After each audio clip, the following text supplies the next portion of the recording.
नमस्कार।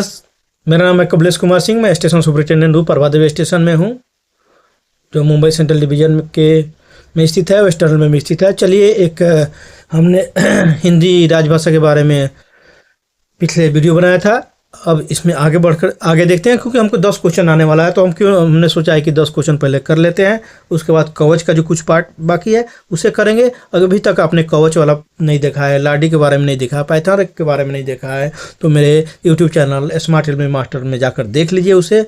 उस पर दिया गया आपकी परीक्षाएं गुड्स ट्रेन मैनेजर एवं की परीक्षा और भी जो डिपार्टमेंटल टीएनसी की परीक्षा होता है, स्टेशन मास्टर की परीक्षा होते हैं, डिपार्टमेंटल परीक्षा है, उसके लिए काफ़ी बेहतरीन है, काफ़ी महत्वपूर्ण है। उसी में से क्वेश्चन आएंगे, तो आप उसको ज़रूर देख लीजिएगा। चलिए आगे राजभाषा के बारे में यहाँ से और जानकारी प्राप्त करते हैं, और आगे आप इस वीडियो में बने रहिएगा। आपको एक यूनिट सीख दूँगा उसी में से क्वेश्चन आएगा। आपको मैं बेहतरीन चीज़ बता रहा हूँ आगे जाकर, तो आप इस वीडियो को जरूर देखिएगा, लास्ट तक देखिएगा, ताकि वो चीज़ आपको मिल पाए जिससे आप अपनी सफलता सुनिश्चित कर पाएंगे। आप 10 से 10 राजभाषा का क्वेश्चन सॉल्व करके आएंगे, ये निश्चित रूप से आप ऐसा होगा ही। आप तो इस वीडियो को शुरू से अंत तक जरूर देखिए। चलिए यहाँ पर देखिए, हमने देखा था, उसके बाद देखते हैं हिंदी शिक्षण योजना के अंतर्गत के अधीन कौन सी परीक्षाएं आयोजित की जाती है। तो देखिए कौन सी परीक्षा, प्रबोध हो गया, तो ये भी पूछता है सबसे प्रारंभिक परीक्षा कौन था। प्रबोध सबसे शुरुआत परीक्षा है, उसके बाद प्रवीण होता है, उसके बाद प्राज्ञ होता है। प्राज्ञ सबसे एडवांस हो गया, और प्रवीण सबसे कम, कहिए न्यूनतम परीक्षा है। तो ऐसा क्वेश्चन पूछता है तो आप बना लीजिएगा। प्रबोध सबसे निम्न वाला है और प्राज्ञ सबसे अधिक वाला है। उसके बाद हिंदी टाइपिंग की होती है, उसके बाद हिंदी असूलिपि की होती है, सर्टेन टाइप की। उसके बाद देखिए ये 20 नंबर क्वेश्चन है, हिंदी सीखने के लिए प्रशिक्षण की सुविधाओं पर संक्षिप्त टिप्पणी। थोड़ा शॉर्ट नोट्स टाइप का है, तो इसका भी नॉलेज आप ले लीजिए। केंद्र सरकार के कार्यालयों में प्रबोध, प्रवीण और प्रयाग, तीन तो जाने ही गए। ट्रिपल है, PPP, लेकिन पहले हो गया प्राज्ञ, उसके बाद आएगा नहीं, पहले हो गया प्रबोध मतलब बच्चे जो होते हैं बोध बोलते हैं, तो ऐसे भी याद रख सकते हैं, कन्फ्यूजन ना हो एग्जाम में। बोध मतलब बोध बच्चे को बोलते हैं, छोटे बच्चे को, तो इस तरह का चीज़ है। शुरुआत में जो होगा वो प्रबोध हो गया, छोटे बच्चे प्रबोध सीखते हैं। प्रवीण हो गया, उसके बाद प्राज्ञ होगा। 3 हिंदी परीक्षाएं आयोजित की जाती है। इनकी नियमित पाठ्यक्रम, गहन पाठ्यक्रम और पत्राचार पाठ्यक्रम, अंशकालीन वर्ग और प्राइवेट तरीके से आप इसको पढ़ सकते हैं। अगर कोई करना चाहे तो कर सकते हैं। उसके बाद देखिए विभिन्न प्रशिक्षण पाठ्यक्रमों पर संक्षिप्त टिप्पणी लिखे। शॉर्ट नोट्स टाइप का है, लेकिन अभी शॉर्ट नोट्स पूछते नहीं जाते, इसमें ऑब्जेक्टिव पूछा जाएगा, तो आप तैयारी करके रखिएगा, पढ़ कर रखिए इसको। यहाँ पर देखिए पहला है नियमित पाठ्यक्रम, यह 5 महीनों तक चलता है। साल में 2 सत्र अर्थात जनवरी से मई और जुलाई से नवंबर तक आयोजित किए जाते हैं। इसके अधीन हिंदी शिक्षण योजना के प्राध्यापक द्वारा सप्ताह में 2 या 3 दिन 1.5 या 2 घंटे की कक्षाएं चलाई जाती है। जिससे हिंदी सीखना है, जो तमिलनाडु के हैं, केरल क्षेत्र के हैं, अगर वो हिंदी सीखना चाहते हैं, बंगाल के हैं, पंजाब के हैं, महाराष्ट्र के हैं, हिंदी सीखना चाहते हैं, तो ये इसका नियमित पाठ्यक्रम में आप भाग ले सकते हैं और सीख सकते हैं। उसके बाद गहन पाठ्यक्रम होता है। ओपन लाइन के कर्मचारी जो नियमित पाठ्यक्रम में नहीं शामिल नहीं हो सकते, वे इस पाठ्यक्रम के जरिए हिंदी सीख सकते हैं। इस पाठ्यक्रम के अधीन साल में 3 सत्र आयोजित किए जाते हैं, तो ये पूछ सकता है, तो थोड़ा बहुत जानकारी रखिए इसके बारे में। उसके बाद पत्राचार द्वारा होता है। यह पाठ्यक्रम केंद्रीय शिक्षा संस्थान नई दिल्ली द्वारा आयोजित किया जाता है और 1 साल तक चलता है। इसमें दाखिल हुए उम्मीदवारों को पाठ्य सामग्री, उत्तर पुस्तिकाएं भेजी जाती है, और उन्हें हल की गई उत्तर पुस्तिकाओं को आपको लिख कर, घर से आंसर लिख कर भेजना होता है, उत्तर लिख कर भेजना होता है, वापस करना पड़ता है। उम्मीदवारों को सुविधा के लिए 2 व्यक्तिगत संपर्क कार्यक्रम भी आयोजित किए जाते हैं, जिसके दौरान उनके शंकाओं को दूर किया जा सके। इस पाठ्यक्रम के अधीन परीक्षाएं मई में आयोजित की जाती है। ठीक है, एक पत्रकार द्वारा भी होता है। उसके बाद लिखा है प्राइवेट पाठ्यक्रम। प्राइवेट पाठ्यक्रम परिचालन कार्य में लगे या ओपन लाइन में काम करने वाले कर्मचारी जिन्हें हिंदी कक्षाओं में पढ़ना संभव नहीं है, वे निजी प्रयत्नों से प्राइवेट उम्मीदवार के रूप में परीक्षा दे सकते हैं। उनको परीक्षा पास करने पर नगद पुरस्कार, व्यक्तिगत वेतन में इंक्रीमेंट या नगद पुरस्कार के अलावा एक मुफ्त पुरस्कार भी दिया जाता है। तो करने से फ़ायदा ही है आपको। उसके बाद देखिए ये तो हो गया क्वेश्चन 22 दिया है किसको हिंदी में प्रवीणता प्राप्त कर्मचारी मान सकते हैं? किसको मानेंगे? यदि किसी कर्मचारी ने पूछता है क्वेश्चन, ऑब्जेक्टिव में पूछ देगा कि किसको प्रवीणता प्राप्त कर्मचारी माना जाएगा हिंदी में, तो उसके लिए क्या है, यदि किसी कर्मचारी ने मैट्रिक परीक्षा या उसके समतुल्य या उससे उच्चतर कोई भी परीक्षा हिंदी माध्यम से उत्तीर्ण कर लिया। हमने हिंदी माध्यम, हम लोग ने 10वीं की परीक्षा हिंदी माध्यम से किया गया है, पास किया हूँ मैंने, तो मेरा हिंदी में मेरे को प्रवीण माना जाएगा। स्नातक परीक्षा के समतुल्य या उससे उच्चतर किसी अन्य परीक्षा में हिंदी को एक वैकल्पिक रूप में लिया गया हो, जैसे मैंने स्नातक में मेरा भी हिंदी एक सब्जेक्ट था, अगर लिया गया हो तो उसे भी माना जाएगा। तो साथियों चलिए कुछ राजभाषा के महत्वपूर्ण प्रश्न हैं, इसी में से क्वेश्चन पूछे जाते हैं, तो इसको ध्यान से इस क्वेश्चन को तैयारी कर लीजिएगा। आपका लगभग 10 क्वेश्चन बन जाएगा, 1-2 गलत भी हुआ तो लगभग 10 के आसपास, 8, 9, 10 तो बन ही जाता है। देखिए राजभाषा अधिनियम में कुल कितनी धाराएं हैं? तो कुल 9 धाराएं हैं, याद रखिएगा 9। उसके बाद है संविधान के किस अनुच्छेद के अनुसार हिंदी संघ की राजभाषा है? तो इसका है 343A के अनुसार, ठीक है। संविधान के किन अनुच्छेदों में राजभाषा का उल्लेख है? सभी में, 120 में भी है, 210 में भी है, 343 से 351 तक में भी है, तो सभी इसका आंसर होगा सभी। राजभाषा आयोग का गठन कब हुआ था? राजभाषा आयोग गठन 1955 में हुआ है। उसके बाद है धारा 3(3) के अनुसार कितने दस्तावेजों को द्विभाषी के रूप में जारी करना अनिवार्य है? 14 भाषा, याद रखिए 14, निविदा संविदा सब है, आपको बता दूंगा। तो ये 14 भाषाएं आपको हैं। राजभाषा नियमों की कुल कितनी संख्या है? राजभाषा नियम एक अधिनियम है, तो अधिनियम में 9 धाराएं हैं, और राजभाषा नियम जो है 1976 में आया था, उसमें 12 है, 12 नियम है। आगे देखते हैं, निम्नलिखित दस्तावेजों में से कौन से दस्तावेज द्विभाषी के रूप में जारी करना अनिवार्य है? तो सामान्य आदेश ये भी करना है, संकल्प ये भी है, संविदा है ये भी, तो सभी हो जाएगा। उत्तर क्या होगा यहाँ पर? उत्तर होगा सभी, उत्तर होगा घ, आंसर होगा सभी, घ आंसर होगा यहाँ पर, ठीक है। यही पर देखिए क्वेश्चन नंबर 8 है, क्वेश्चन नंबर 8 है, निम्नलिखित दस्तावेजों में से कौन सा दस्तावेज धारा 3 के अंतर्गत नहीं आता है? तो नहीं, करार भी आता है, प्रेस विज्ञप्ति भी आता है, निविदा भी आता है, तो तीनों आते हैं, तो इनमें इसका सही उत्तर होगा इनमें से कोई नहीं, ठीक है, तीनों आते हैं। 14 जो 14 है जो दस्तावेज, उसमें इनका भी नाम है। राजभाषा विभाग किस मंत्रालय के अंतर्गत आता है? तो गृह मंत्रालय, काफी VVI क्वेश्चन है ये गृह मंत्रालय के अंतर्गत आता है। किसके अनुपालन के लिए राजभाषा के विभाग प्रतिवर्ष वार्षिक कार्यक्रम जारी करता है?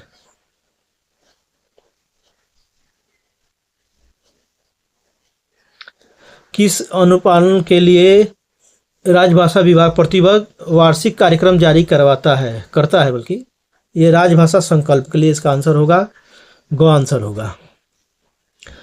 अंतर्राष्ट्रीय संधियों एवं करारों को किस भाषा में तैयार किया जाना चाहिए? तो इसको करना चाहिए हिंदी और अंग्रेजी दोनों में करना चाहिए, क्योंकि एक तो अंतर्राष्ट्रीय संधि है, तो हिंदी में रहेगा तो अंतर्राष्ट्रीय लेवल पर कोई पढ़ नहीं पाएगा। उसके बाद ये देखिए काफ़ी इंपॉर्टेंट है, 12 नंबर VVI इसको करिए 12 नंबर को। नगर राज्य भाषा कार्यान्वयन समिति की वर्ष में कितनी बैठकें होती है? 2 बैठक, 3 बैठक, 4 बैठक, 1 बैठक, तो 2 याद रखिए, 2 बैठक होती है नगर की। आगे देखिए, विदेशों में स्थित भारतीय कार्यालयों में कितना प्रतिशत पत्राचार हिंदी में होना चाहिए? तो इसका आंसर है 30% होना चाहिए। कितने प्रतिशत कर्मियों को हिंदी का कार्यसाधक ज्ञान होने पर उस कार्यालय को राजभाषा नियम के अधीन अधिसूचित किया जाएगा? 80% अगर है तो उस कार्यालय को हिंदी कार्यसाधक का ज्ञान होने के लिए अधिसूचित कर दी जाएगी उसको। संविधान की 8वीं अनुसूची में हिंदी का क्या स्थान है? स्थान पूछा है, 6ठा लिखा है, 6ठा स्थान है, माने सीरियल के अनुसार देखेंगे तो। राजभाषा दिवस कब मनाया जाता है? 14 सितंबर को, तो आपको मालूम है, वीवीआई क्वेश्चन है ये भी, 14 सितंबर याद रखिएगा। राजभाषा विभाग का कब गठन किया गया है? तो 1976 में गठन किया गया है। ये ऑप्शन है सब, 1963 भी है, 1968 भी है, 1950 भी है, तो 1976 में गठन किया गया है। इनमें से कौन सी भाषा संविधान की 8वीं अनुसूची में नहीं है? मैथिली है, सिंधी है, अंग्रेजी नहीं है, नेपाली भी है। पूछेगा कौन सा विदेशी भाषा शामिल है 8वीं अनुसूची में, तो नेपाली उस समय आंसर हो जाएगा। संविधान के किस अनुच्छेद में हिंदी राजभाषा के विकास के लिए निर्देश दिया गया है? 351 में दिया गया कि कैसे हिंदी राजभाषा का विकास किया जाएगा। आगे देखते हैं, राजभाषा अधिनियम की कौन सी धाराएं जम्मू कश्मीर पर लागू नहीं होती है? 6 और 7 अभी चेंज भी हुआ होगा इस परिस्थिति है, तो 6 और 7 पहले लागू नहीं होता था, अभी देखना पड़ेगा कि ये धारा लागू हो रही है कि नहीं। राजभाषा, आगे क्वेश्चन है 21 नंबर, राजभाषा अधिनियम 1976 कब संशोधित किया गया? तो 1987 में संशोधित किया गया, 2007 में भी किया गया, 2011 में, तो उपरोक्त में से सभी तीनों बार संशोधित किया गया है। उसके बाद है, हिंदी सलाहकार समिति की बैठक में कम से कम कितनी बैठकी होनी चाहिए? तो 4 बैठक। बैठक वाला पूछते रहता है क्वेश्चन, तो जितना बैठक वाला है वो याद करके रखिएगा। कार्यालय, 23 नंबर है, कार्यालय के राजभाषा कल्याण समिति की वर्ष में कितनी बैठक होनी चाहिए? तो 4। देखिए याद करके रखिएगा ये, क्योंकि आदमी इसमें कंफ्यूजन हो जाता है। और देखिए, संविधान के किस अनुच्छेद के तहत राजभाषा आयोग और संसदीय राजभाषा समिति का गठन किया गया है? तो 344 के तहत। अगर किसी का आंसर गलत है तो कमेंट करके बताइएगा, चेक कर लेंगे दोबारा, उसको कोई दिक्कत नहीं है, चेक कर लेंगे। आपको अगर डाउट लगता है तो उसको चेक कर लेंगे, फिर से बुक से चेक कर लेंगे। राजभाषा के किस नियम के अनुसार हिंदी में प्राप्त पत्रादि के उत्तर हिंदी में दिए जाएंगे? तो राजभाषा नियम के 5 के अनुसार। 26 नंबर क्वेश्चन है, हिंदी सलाहकार समिति में गैर सरकारी सदस्यों की अधिकतम संख्या कितनी हो सकती है? तो 15 हो सकती है।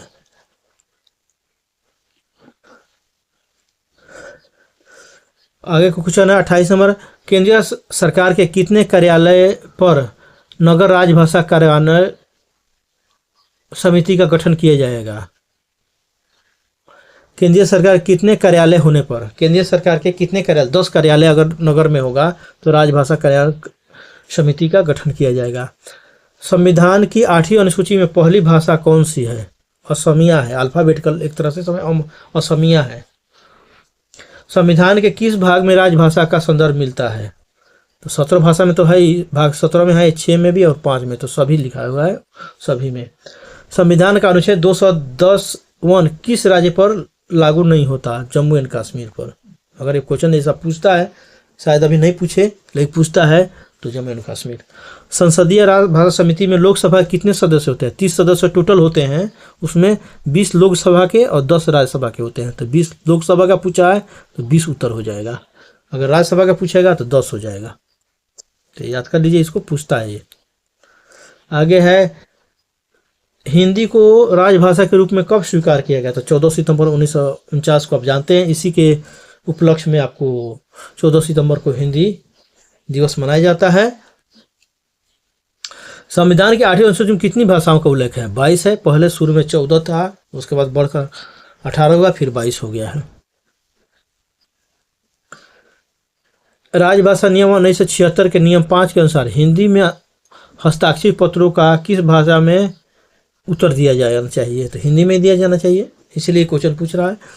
37 नंबर क्वेश्चन, राजभाषा अधिनियम की धारा 6 और 7 किस राज्य पर नहीं लागू होते? तो जम्मू एंड कश्मीर पर। अगर ये अभी तो देखना पड़ेगा ये लागू होता है कि नहीं, थोड़ा पुराना ये सेट है। अभी देखिए, राजभाषा संकल्प 1983 के किस सदन में पारित किया गया? लोकसभा राज्यसभा द्वारा। राज्यसभा अधिनियम नहीं, राज्यसभा नियम है, अधिनियम नहीं नियम। 1976 किस राज्य पर लागू नहीं होता है? तमिलनाडु पर। तमिलनाडु को छोड़कर लिखा हुआ है, पढ़िएगा तो शुरू में लिखा है तमिलनाडु को छोड़कर लिखा हुआ है, तो तमिलनाडु पर लागू नहीं होगा। 40 नंबर क्वेश्चन, कोंकणी, मणिपुरी, नेपाली 8वीं अनुसूची में शामिल की गई? किस वर्ष शामिल की गई? तो 1992 में। संविधान के किस अनुच्छेद के अनुसार हिंदी संघ की राजभाषा है? 343 के अनुसार। संविधान की 8वीं अनुसूची में अंतिम भाषा कौन सी है?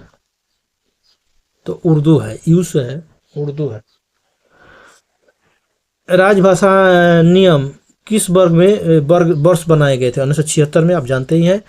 राजभाषा अधिनियम 1963 में संशोधन कब किया गया? तो 1967 में किया गया था संशोधन, याद करते जाइए।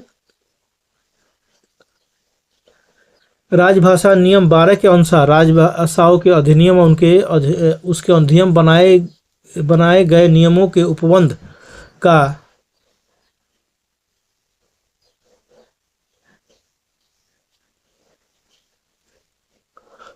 का समुचित अनुपालन करने का उत्तरदायित्व तो किस पर रहता है? प्रशासनिक प्रमुख पर रहता है।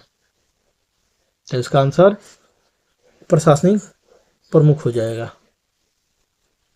तो ये क्वेश्चन है, इसी में से आता है सब। थोड़ा और देख लेते हैं, कुछ क्वेश्चन और हैं कम से कम। संविधान के अनुच्छेद 348 के अनुसार उच्चतम न्यायालय एवं उच्च न्यायालय के सभी कार्रवाई में किसकी भाषा होगी? अंग्रेजी की केवल होगी। बोलने वालों की संख्या के अनुसार विश्व में किस भाषा का दूसरा स्थान है? हिंदी का दूसरा स्थान है, पहला है मंडारिन, चाइना का है पहला भाषा। राजभाषा अधिनियम कब लागू हुआ? 1963 में लागू हुआ। राजभाषा नियम कब लागू हुआ? 1976 में हो गया।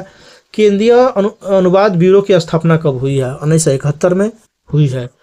9वां विश्व हिंदी सम्मेलन 2022 सम्मेलन 24 सितंबर 2012 को कहाँ आयोजित हुआ? जोहान्सबर्ग में हुआ। इंपॉर्टेंट है ये, जोहान्सबर्ग में हुआ। इसके लिए संघ की राजभाषा की स्वर्ण जयंती किस वर्ष मनाई गई? 1999 में। तो ये सब क्वेश्चन 2 बार 3 बार वीडियो देखकर याद कर लीजिएगा। संसदीय राजभाषा समिति का अध्यक्ष कौन होता है? लोकसभा राज्यसभा के सदस्य। इसमें सदस्य कौन होते हैं? सदस्य पूछा है तो लोकसभा और राज्यसभा के सदस्य होते हैं। 20 लोकसभा के होते हैं, 10 राज्यसभा के होते हैं। राज्यसभा संकल्प कब प्रकाशित किया गया? तो 1968 में प्रकाशित किया गया। राज्यसभा नियम के अनुसार हिंदी के प्रयोग की दृष्टि से राज्यों एवं संघ को कितने क्षेत्रों में बांटा गया? तो 3 क्षेत्रों में बांटा गया, क, ख, ग और क्षेत्र में बांटा गया है। राजभाषा अधिनियम की धारा 3(3) के अनुसार 14 कागजात, 14 की संख्या तो याद ही रखिए, 14 कागजात को किस भाषा में जारी किया जाएगा? तो द्विभाषी में जारी किया जाएगा, हिंदी और अंग्रेजी दोनों में। राजभाषा नियम के क क्षेत्र में स्थित सरकारी कार्यालय में कितना प्रतिशत हिंदी में कार्य होना चाहिए? 100% होना चाहिए, 100%। राजभाषा नियम 6 के अनुसार धारा 3(3) के अंतर्गत जारी किए गए दस्तावेजों के लिए हिंदी और अंग्रेजी दोनों भाषाओं का प्रयोग संबंधी जिम्मेदारी किसकी होगी? तो हस्ताक्षर करने वाले अधिकारी जो उस पर साइन करेंगे उनकी जिम्मेदारी होगी। उसके बाद है 59 है राजभाषा नियम 11 के तहत द्विभाषी स्टेशनरी आदि में हिंदी का स्थान कहाँ होगा? अंग्रेजी के पहले होगा, अंग्रेजी के पहले होगा, ऊपर में रहेगा, उसके बाद अंग्रेजी रहेगा। 8 जनवरी 2004 को इनमें से किस भाषा को संविधान के अनुसूची में शामिल किया गया? तो वो 8 जनवरी 2004 को बोडो को, मैथिली और संथाली, मैंने तीनों को शामिल किया गया। तो इनमें से सभी आंसर हो जाएगा, हाँ आंसर हो जाएगा। सिंधी भाषा को संविधान की अनुसूची में कब शामिल किया गया? तो 1967 में किया गया है। राजभाषा के प्रयोग के संदर्भ में कौन सा क्षेत्र ख क्षेत्र में आता है? गुजरात भी आता है, महाराष्ट्र भी आता है, पंजाब में आता है, तीनों आते हैं। केंद्रीय अनुवाद ब्यूरो का मुख्यालय कहाँ पर स्थित है? तो नई दिल्ली में स्थित है। इसका आगे देखते हैं। नगर राजभाषा कार्यान्वयन समिति की वर्ष में कितनी बैठकें होती है? तो 2 होती है, 2। याद रखिए कितनी बैठकें वाला क्वेश्चन पूछता है, तो बार बार पढ़कर नोट करके लीजिएगा। राजभाषा के प्रयोग के संदर्भ में कौन सा राज्य संघ क क्षेत्र में नहीं है? चंडीगढ़ नहीं है, हरियाणा में तो हिंदी बोला जाता है, छत्तीसगढ़ उत्तराखंड में। तो ये क्वेश्चन जो है इंपॉर्टेंट है 65, इसमें से बहुत क्वेश्चन आ जाएंगे आपको, तो ध्यान से 2-3 बार वीडियो देखकर पढ़ लीजिएगा। और आपसे आग्रह करूंगा कि आप मेरे YouTube channel educational and technical master और स्मार्ट रेलवे मास्टर दोनों को सब्सक्राइब करके रखिए। ये वीडियो स्मार्ट रेलवे मास्टर पर अपलोड की जाएगी। कुछ जो है राजभाषा संबंधित वीडियो मेरे पहले वाले चैनल, पहले जो चैनल था एजुकेशनल एंड टेक्निकल मास्टर, पहला चैनल था, उस पर अपलोड किए गए हैं। तो उसमें भी जाकर आप प्लेलिस्ट में जाइएगा तो अध्ययन सामग्री करके है, पाठ्य सामग्री, उसमें अपलोड किया गया है, तो उसे भी आप देख लीजिएगा। वहाँ से भी राजभाषा की आपकी तैयारी हो जाएगी। तो साथियों आप मेरे यूट्यूब चैनल पर बने रहिए। मेरे दोनों चैनल को स्मार्ट एलएम मास्टर और एजुकेशनल टेक्निकल मास्टर दोनों को सब्सक्राइब करके रखिए और मेरे वीडियो को पूरा देखिए ताकि मुझे भी बेनिफिट मिल सके, और मेरे वीडियो को अधिक से शेयर करिए ताकि जो बच्चे तैयारी कर रहे हैं उन्हें भी फ़ायदा मिल सके, और कोई भी वैकेंसी है तो उसकी भी जानकारी उनको मिल जाएगी। तो यह वीडियो को अधिक से शेयर करिए, लाइक और कमेंट करिए इस पर। यदि पेरेंट और गार्जियन देख रहे हैं तो इस वीडियो को अपने व्हाट्सएप ग्रुप में जरूर शेयर करिए। एक सच्चे भारतीय होने के नाते इस काम को करना आपका एक दायित्व है। एक वीडियो को शेयर करके आप पुण्य काम कर सकते हैं। साथियों आप मेरा भी हेल्प करिए ताकि मैं भी आगे बढ़ सकूं, ताकि आप सबके लिए अच्छे से वीडियो और आपको वीडियो बनाकर आपको जानकारी देता रहूं। थोड़े बहुत जो टाइम मिलता है नाइट ड्यूटी करके आया हूँ उसमें बना रहा हूँ। बीच बीच में वीडियो में नींद भी आती है तो आप देखते भी होंगे। तो मेहनत करके वीडियो बनाता हूँ, इसके लिए आप लाइक और कमेंट जरूर करिए। मेरे चैनल को अधिक से अधिक सब्सक्राइब कराइए ताकि ये मोनेटाइजेशन हो में भेजा जा सके। साथियों आपने धैर्य बनाकर इतने लंबे वीडियो को शुरू से अंत तक देखा, इसके लिए आप सबको तहे दिल से धन्यवाद देता हूँ। साथियों आपसे इस वीडियो को अंत करने की अनुमति चाहूँगा। फिर मिलेंगे एक नए वीडियो के साथ, तब तक के लिए जय हिंद जय भारत।